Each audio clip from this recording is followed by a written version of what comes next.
আজকের যেটা কারণ, আজকের যেটা বিপদ, আজকের যেটা সমস্যা, সেটি হচ্ছে আমি ছিলাম ঢাকায় এবং আপনাদের শ্রদ্ধেয় ওস্তাদ শেখ আব্দুর রাজ্জাক বিন ইউসুফ তিনি ইংল্যান্ডের 20 দিনের সফর শেষ করে গতকাল শাহজালাল ইন্টারন্যাশনাল এয়ারপোর্টে রাতে অবতরণ করে রাজশাহীতে সকালবেলা পৌঁছেছে। আজকে তিনি রওনা দিয়েছেন রাজশাহী থেকে আপনাদের এই প্রোগ্রামে আসার জন্য, এই প্রোগ্রামের ওয়াদা রক্ষা করার জন্য। আর আমি রওনা দিয়েছি ঢাকা থেকে।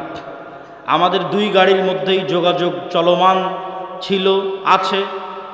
ইতিমধ্যেই আমরা যখন হাটিকুমরুল অতিক্রম করে আপনার এই সিরাজগঞ্জ মোড় অতিক্রম করে যখন বগুড়া শেরপুর রোডে উঠেছি, তখন আমি ঘুম গেছি গাড়িতে।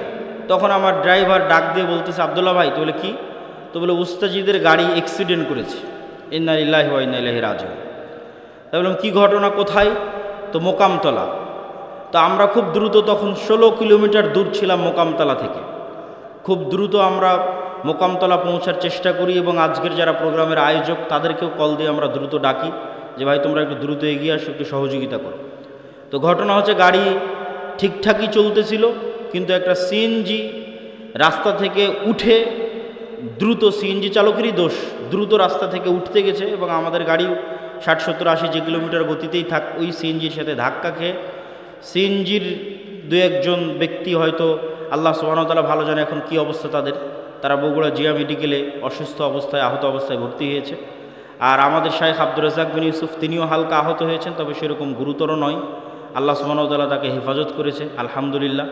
তবে আমরা তাকে সাথে সাথেই আমার যে গাড়ি ছিল সেই গাড়িতে করে আমরা তাকে ব্যাক পাঠিয়ে দিই এবং আমি সিএনজিতে করে, আমাদের একটা গাড়ি এখন যেটা অ্যাক্সিডেন্ট অবস্থায় আছে সেটা ট্রাকে করে রাজশাহী নিয়ে যাওয়ার চেষ্টা হচ্ছে।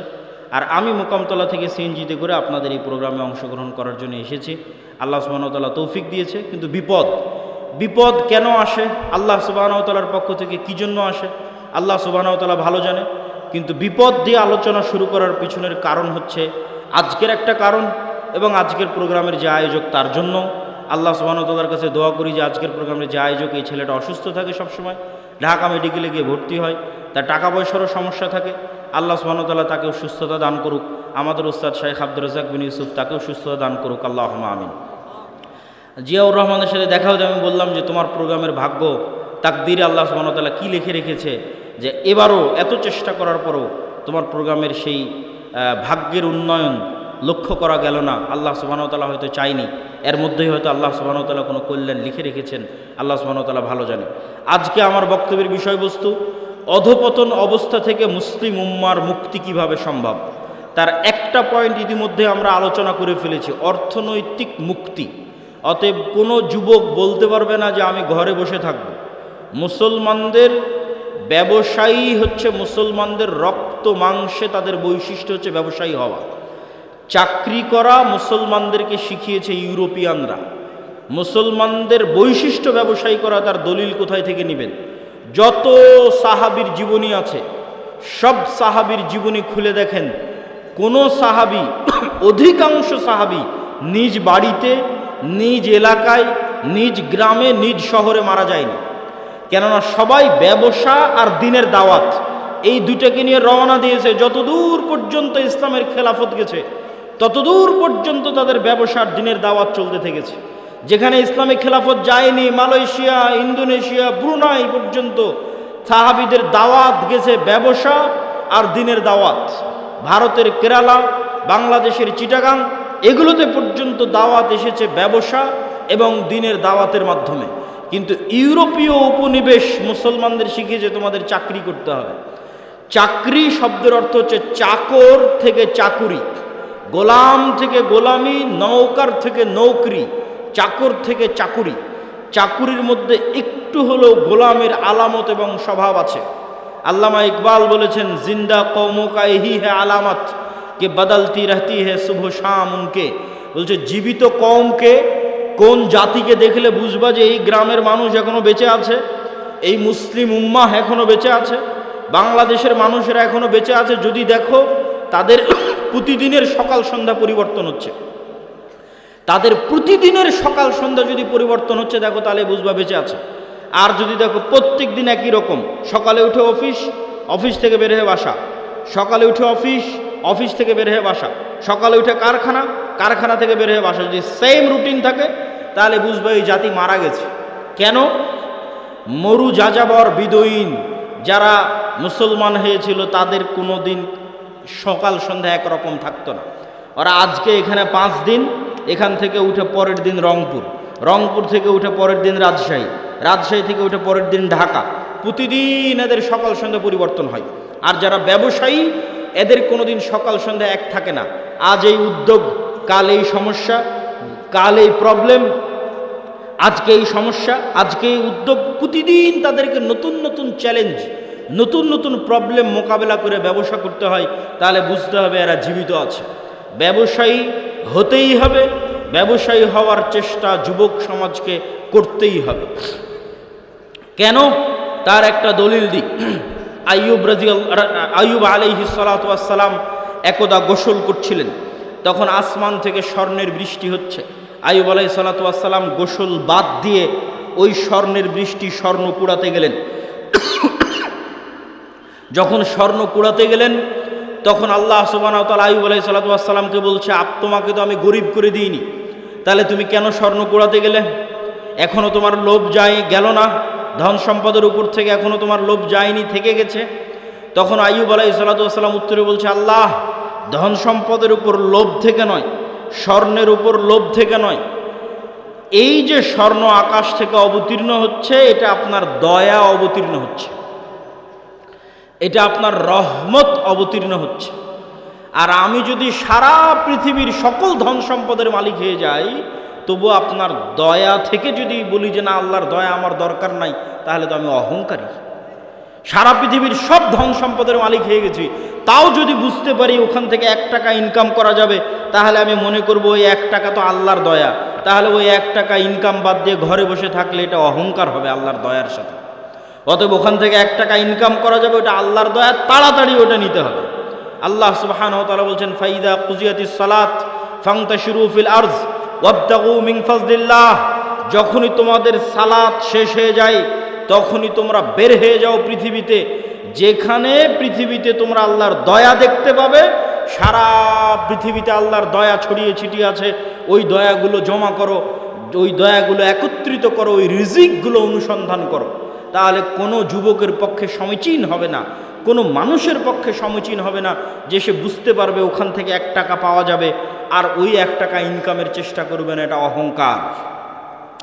বক্তব্যের এই পয়েন্ট আর একটা কথা বলে শেষ করে নতুন পয়েন্টের দিকে এগিয়ে যাই। ধনী কিভাবে হবেন? আমি ইসলামিক ফাইন্যান্সের ছাত্র হিসেবে আজকে আপনাদের গাইবান্ধার মানুষকে একটা পরামর্শ দিয়ে যাই। ধনী হওয়ার উপায় কি? 1 নাম্বার, ধনী হওয়ার পৃথিবীতে কোনো শর্টকাট রাস্তা নাই। প্রত্যেক শর্টকাট রাস্তা হারাম।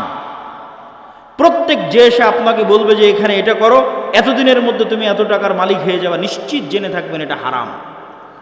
পৃথিবীতে ধনী হওয়ার কোনো শর্টকাট রাস্তা নাই, প্রত্যেক শর্টকাট রাস্তা জুয়া। তাহলে ধনী হওয়ার রাস্তা কি? ধনী হওয়ার রাস্তা হচ্ছে কম্পাউন্ড পদ্ধতিতে ধনী হওয়া। সেটা কি? আজকে আপনাদের উপস্থিত জনসমাজকে বললাম আমার এক হাতে আছে 50 লক্ষ টাকা, আর এক হাতে আছে 1 টাকা। আপনারা কে 50 লক্ষ নিতে চান, কে 1 টাকা নিতে চান? তবে শর্ত কি জানেন? এই 50 লক্ষ টাকা থেকে 1 টাকাও বাড়বে না, আর এই 1 টাকা থেকে প্রতিদিন এই 1 টাকাটা দ্বিগুণ হবে। আজ 1 টাকা তো কাল 2 টাকা, 2 টাকা তো পরের দিন 4 টাকা, 4 টাকা তো পরের দিন 8 টাকা, 8 টাকা তো পরের দিন 16 টাকা। কতদিন দ্বিগুণ হবে? 30 দিন। তা আপনারা এখানে বসে থেকেও যদি এখন ক্যালকুলেশন করেন, আপনার মনে হবে আরে বাড়তে তো 8 টাকা, 8 টাকা থেকে 16 টাকার কতই বাড়বে, 16 টাকা থেকে 32 টাকা, তার চেয়ে ভালো এই যে 50 লক্ষ টাকা এটা নিয়ে নিয়ে। আপনি তাহলে ধনী হতে পারবেন না।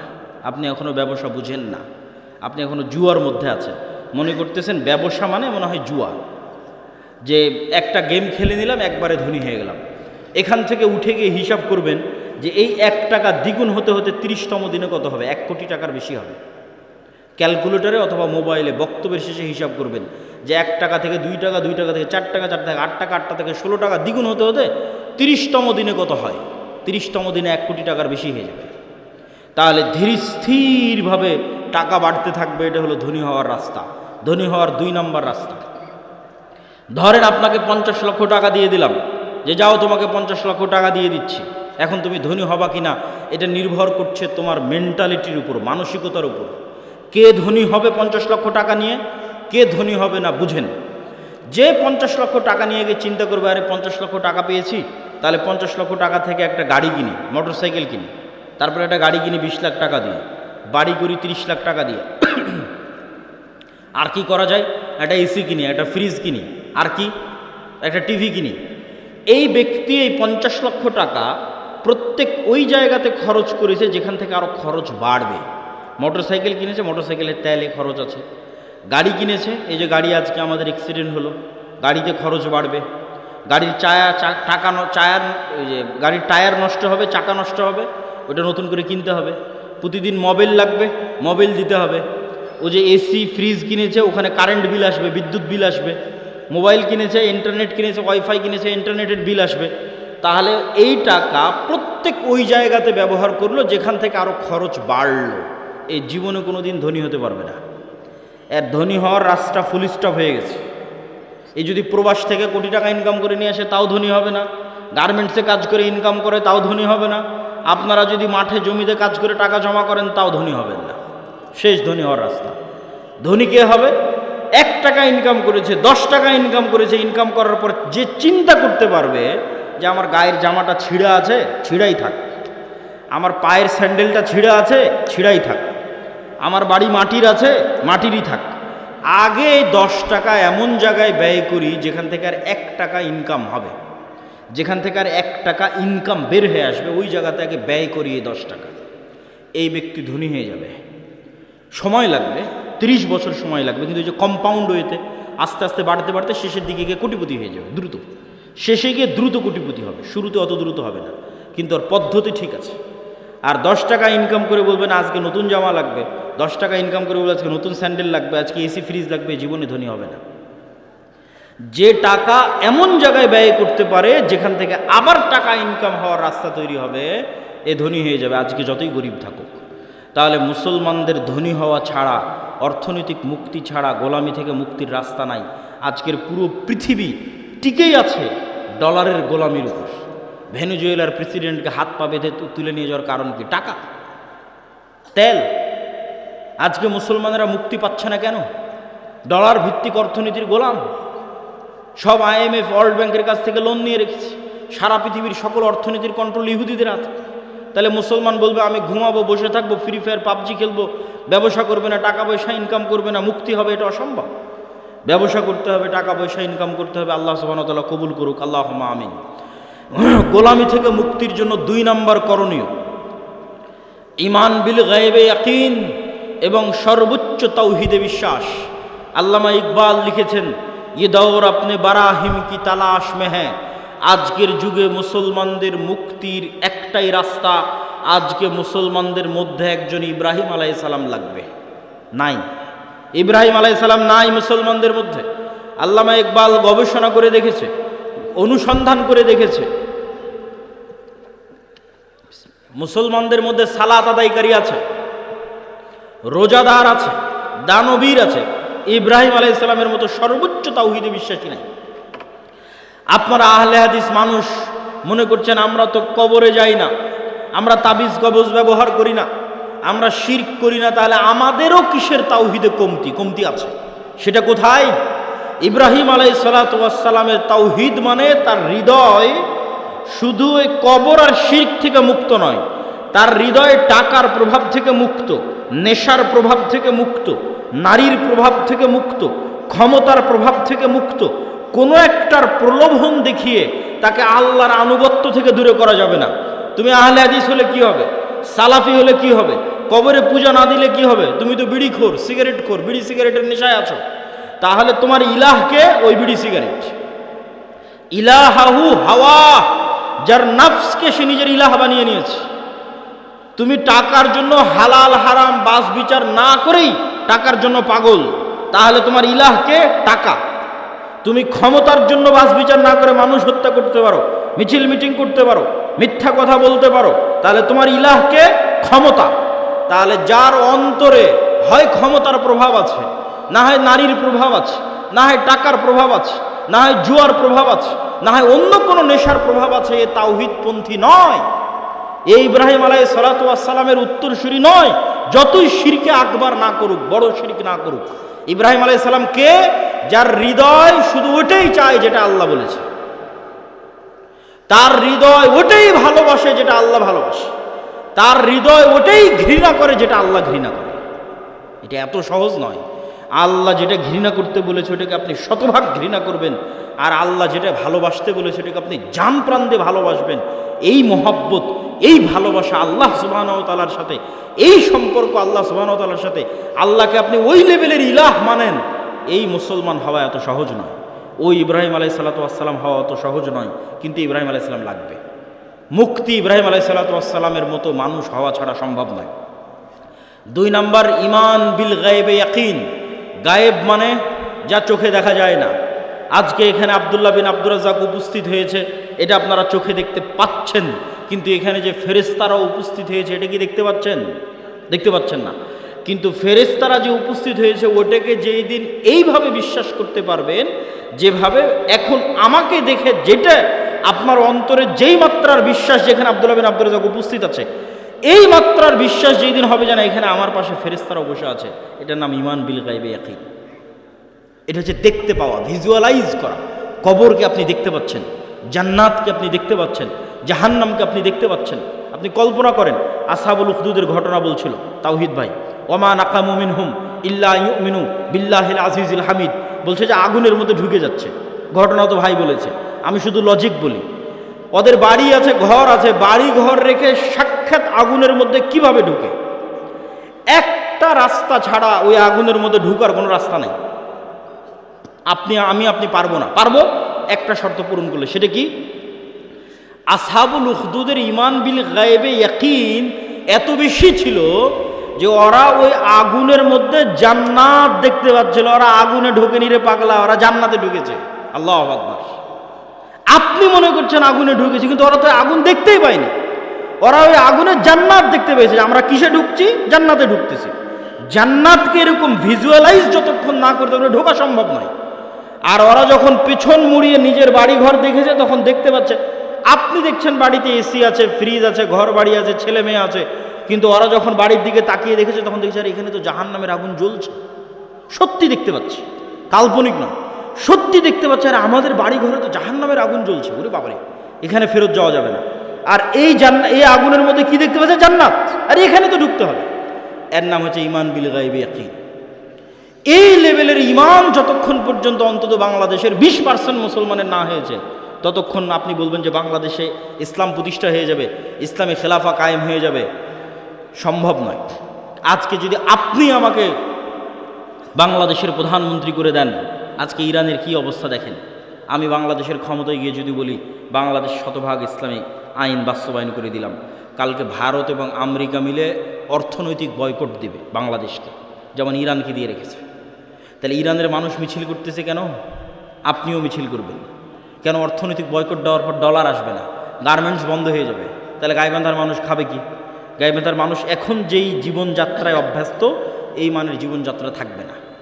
বিদ্যুৎ আছে, বিদ্যুৎ থাকবে না, অল্প থাকবে, যাবে আসবে। যে কয়েকজনের বাড়িতে এসি চলছে ওরা এসি চালাতে পারবে না, যে কয়েকজন ফ্রিজ আছে ওরা চালাতে পারবে না। তাহলে জীবনযাত্রার মান কমে যাবে। যখনই জীবনযাত্রার মান কমে যাবে তখন বলে রাখো তোমার ইসলাম, আগের যেটা সেকুলার দেশ ছিল ওটাই ভালো ছিল। কখন বলবে না রাখো তোমার ইসলাম? যখন ওই আসহাবুল উখদুদের মতো ঈমান হবে, দেখতে পাবে আর এটা তো জান্নাত, এটা তো জাহান্নাম, এটা যেদিন দেখতে পাবে। এই লেভেলের ঈমান ছাড়া বাংলাদেশের সবচেয়ে পরহেজগার মানুষকে যদি রাষ্ট্র ক্ষমতায় বসিয়ে দেন, ও রাষ্ট্রে ইসলাম প্রতিষ্ঠা করতে পারবে না। বাংলাদেশের মানুষ ওকে টেনে নেওয়া হবে যে তুই ক্ষমতায় থাকলে আমরা খেতে পাই না, টেনে নেওয়া হবে। কিন্তু যখন মনে করবে যে আমি খেতে পাচ্ছি না, এটাই কোরআনের ওই আয়াত, আম হাসিবতুম আন তাদখুলুল জান্নাহ ওয়ালাম্মা ইয়াতিকুম মাসালুল লাযীনা খালাউ মিন ক্বাবলিকুম মাসাতহুমুল বাসা ওয়াদ দাররা ওয়া যুলজিলু হাত্তা ইয়াকুলা রাসূলু ওয়াল লাযীনা আমানু মাআহু মাতা নাসরুল্লাহ। দুনিয়ার মানুষ, জান্নাত কি তোমাদের নানির বাড়ি? জান্নাত কি তোমাদের মামার বাড়ি? আল্লাহ বলছেন আম হাসিবতুম আন তাদখুলুল জান্নাহ, মনে করে নিলার জান্নাতে চলে গেলা, অথচ তোমাদের অতীতে যারা চলে গেছে তারা যে পরিমাণ কষ্ট সহ্য করেছে, তারা যে পরিমাণ আল্লাহর পরীক্ষার মুখোমুখি হয়েছে, সেই পরিমাণ পরীক্ষা দুঃখ কষ্ট তোমরা কিছুই ভোগ করনি, আর বলছো জান্নাতে চলে যাব? সম্ভব নয়। সম্মানিত উপস্থিতি, ঈমান বিল গায়বে ইয়াকিন, গায়েব মানে না দেখা জিনিসকে দেখতে পাওয়া। চোখ বন্ধ করলে আপনি দেখতে পাচ্ছেন যে কবরে কি হয়, জান্নাতে কি হয়। এটা দেখাও সহজ। দু একটা সহজ বুদ্ধি বলে দিই, কেমনে দেখতে পাবেন। আল্লাহ প্রত্যেক স্তরে পরের স্তরের আলামত দিয়ে রেখেছে। আমরা এখন দুনিয়ার স্তরে আছি, এর পরের স্তর কবরের স্তর। তো প্রত্যেক দিন দুনিয়াতে আমরা কবর দেখতে পাই, আল্লাহ দেখার ব্যবস্থা করে দিয়েছে। সেটা হচ্ছে ঘুম। আপনি যখন ঘুমাতে যান তখন দোয়া পড়েন, আল্লাহুম্মা বিইসমিকা আমুতু ওয়া আহইয়া। আল্লাহ তোমার নামে ঘুমাতে যাচ্ছি। জি না, যদি হতো আল্লাহ তোমার নামে ঘুমাতে যাচ্ছি, তাহলে আরবি হতো আল্লাহুম্মা বিইসমিকা আনামু ওয়া আইকাজ। তাওহীদ ভাই আছে, বুঝতে পারতেছে, আরও যারা আরবি বুঝবে তারা বুঝতে পারবে। তাহলে তখন দোয়ার অর্থ কি হবে, যে আল্লাহ তোমার নামে ঘুমাতে যাচ্ছি, তোমার নামে ঘুম থেকে উঠব। কিন্তু আল্লাহ দোয়া বানিয়েছে আল্লাহুম্মা বিইসমিকা আমুতু, আল্লাহ তোমার নামে মরতে যাচ্ছি, ওয়া আহইয়া তোমার নামে মরা থেকে জীবিত হব। এবার সকালবেলা কি দোয়া শিখিয়েছে, আলহামদুলিল্লাহ ইল্লাযী আহইয়ানা বা'দামা আমাতানা। কি আশ্চর্য, বলে আল্লাহ মরে গেছিলাম রাতের বেলা, মরা থেকে এখন জীবিত হলাম। বা'দামা আমাতানা, মৃত্যুর পর। আল্লাহ রাতে মৃত্যু সংগঠিত হয়ে গেছিল, মৃত্যুর পর সকালবেলা তুমি জীবিত করে দিয়েছো। এটা হলো দোয়া। তাহলে প্রত্যেক দিন আমরা কবরে যাচ্ছি, প্রতি রাতে যখনই ঘুমাই তখনই কবরে যাই। ওটাই বারজাখের জীবন। বারজাখী জীবন ওই রকমই, কাছাকাছি। সেটা স্বাদ আল্লাহ সুবহানাহু ওয়া তাআলা দেন। যদিও রুহের পার্থক্য ভেদে বারজাখী জীবনে এক একজনের এক এক রকম হবে। যেমন যারা শহীদের রুহ, এরা পাখি হিসেবে জান্নাতে উড়বে, তাদের খাবারের ব্যবস্থা থাকবে। যারা শহীদের রুহের চাইতে তারা আল্লাহর আরশে ঝুলন্ত থাকবে, বাতির মতো, আলোক বাতির মতো আল্লাহর আরশে ঝুলন্ত থাকবে। যারা তাদের চাইতেও টপ লেভেলের রুহ, নবীদের রুহ, তো নবীরা আরো টপ লেভেলের লাইভ জীবনযাপন করবে বারজাখে, লাইভ জীবনযাপন বারজাখে। মুসা আলাইহিস সালামের সাথে সাক্ষাৎ হচ্ছে, মসজিদে আকসায় নামাজ পড়তেছে মুহাম্মদ সাল্লাল্লাহু আলাইহি ওয়াসাল্লামের পিছনে। ইব্রাহিম আলাইহিস সালামের সাথে সাক্ষাৎ হচ্ছে। সবাই তো মরে গেছে, সবাই তো বারজাখী জীবনে আছে, কিন্তু নবীদের রূহ আরো আপার কোয়ালিটি, ওদের বারজাখী জীবনের ধরন আরো ভিন্ন, আরেকটু লাইভ। আর সাধারণ মুসলমানের রূহ ইল্লিয়িনে থাকবে যদি মুমিন হয়, আর কাফের, মুশরিক, ফাসিক, মুনাফিক হলে সিজ্জিনে থাকবে। এবার যখন চলে গেছে ইল্লিয়িনে, যখন চলে গেছে বারজাখী জীবনে, ওখান থেকে এবার জাহান্নাম দেখা যাবে প্রতিদিন, ওখান থেকে এবার জান্নাত দেখা যাবে প্রতিদিন। যেমন দুনিয়াতে প্রতিদিন কবর দেখা যাচ্ছে, প্রতিদিন ঘুমাচ্ছি, প্রতিদিন কবরে যাচ্ছি। এবার যখন কবরে চলে যাব, মানে চিরন্তন ঘুমে চলে যাব, তখন প্রতিদিন জান্নাত দেখব, জাহান্নাম দেখব। যে জাহান্নামের অধিকারী সে জাহান্নাম দেখবে, যে জান্নাতের অধিকারী ওই জান্নাত দেখবে। এবার কিয়ামত হওয়ার পর তখন সেখানে বাস্তবে প্রবেশ করবে। সম্মানিত উপস্থিতিগুলো, বারজাখী জীবন। ঠিক কিয়ামতকে ভিজুয়ালাইজ করতে পারতে হবে, জান্নাতকে ভিজুয়ালাইজ, দেখতে চোখ বন্ধ করলে যেন জান্নাত দেখা যায়। আপনার কাছে চিরন্তন চিরস্থায়ী আনন্দ কোনটা? আজকে আপনার বাপ মা ভাই বোন সবার সাথে বিচ্ছেদ হয়ে গেল, আপনার বাবা মারা গেছে, দাদা মারা গেছে, তাদের সাথে আর জীবনে কোনো দিন দেখা হবে না, এটা অনেক কষ্টের। আর যদি মনে করেন না, আবারও এই গাইবান্ধা, এই শাখাহাতি, এই বালুয়ার গ্রামে যদি আমার বাবা মা ভাই বোন সবাইকে নিয়ে একসাথে থাকতে পারতাম, বিশাল বাড়ি হতো, আর যদি কোনোদিন মৃত্যু না হতো, সবাই যদি একসাথে মিলেমিশে আনন্দে কাটাতে পারতাম, তাহলে এই স্বপ্ন জান্নাতে পূরণ হবে। তাহলে জান্নাতে আসল জীবন, দুনিয়ার জীবন জীবন নয়। আমরা এই যে ঢাকা থেকে রওনা দিয়ে আপনার এই শাখাহাতিতে যতক্ষণ অপেক্ষা করতেছি, রুহের জগৎ থেকে সফর শুরু হয়ে জান্নাতে যাওয়া পর্যন্ত দুনিয়ার সময় অতটুকু। আমি এই যে আধা ঘন্টা আগে এসেছি, আর আধা ঘন্টা পর এখান থেকে বের হয়ে যাবো, 1 ঘন্টা সময় যতটুকু, রুহের জগৎ থেকে সফর শুরু হয়ে জান্নাতে যাওয়ার পর্যন্ত এই দুনিয়ার 60 বছরের জীবন ততটুকু, বাস্তবেও ততটুকু। কিয়ামতের মাঠে মানুষ উঠে বলবে, আরে দুনিয়াতে তো আমরা একদিন ছিলাম। বাস্তবেও আপনি এখন কল্পনা করে দেখেন যে আপনার গত 30 বছর চোখের পলকে পার হয়ে গেছে। মনে হবে আরে কয়দিন ছিলাম আমি দুনিয়াতে। ঠিক যখন মরার সময় কাছে চলে আসবে 60 বছর, তখনও মনে হবে আরে 2-1 দিনের মধ্যে সময় তো পার হয়ে গেল।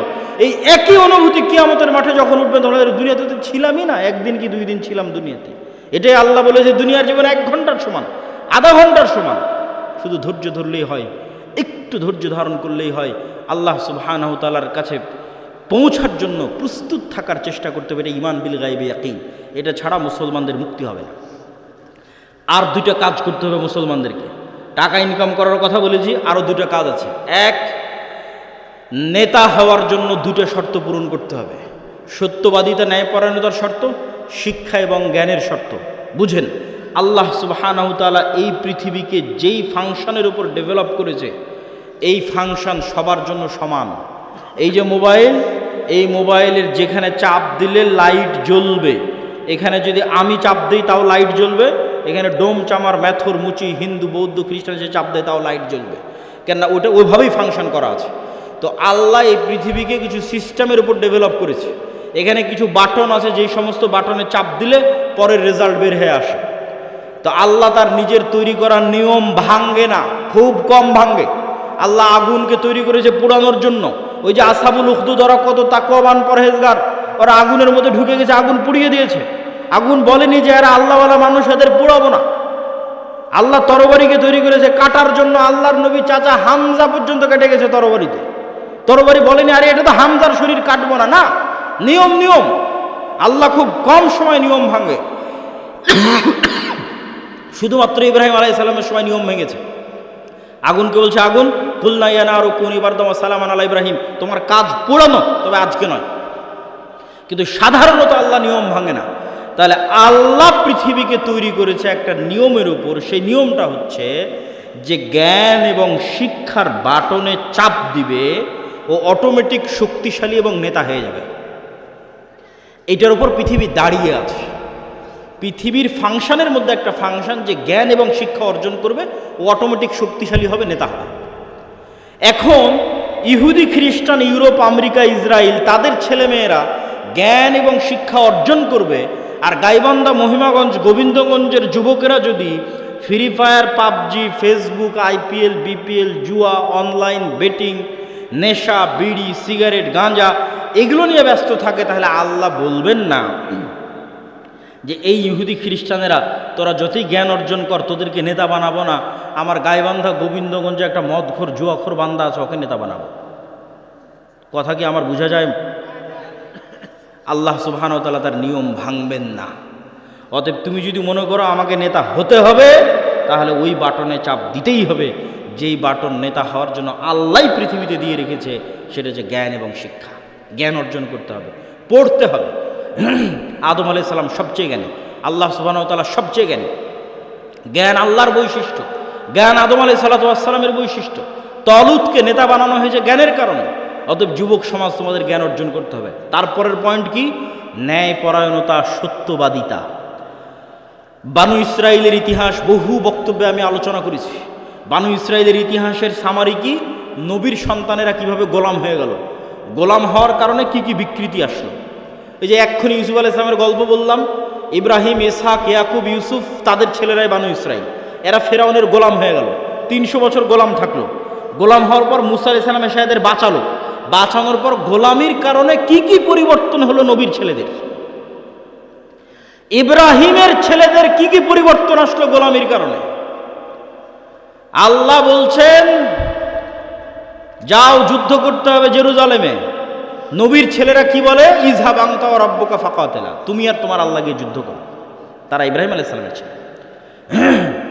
আল্লাহ বলছেন এটা তাওরাত, ঈমান আনো। নবীর ছেলেরা কি বলছে?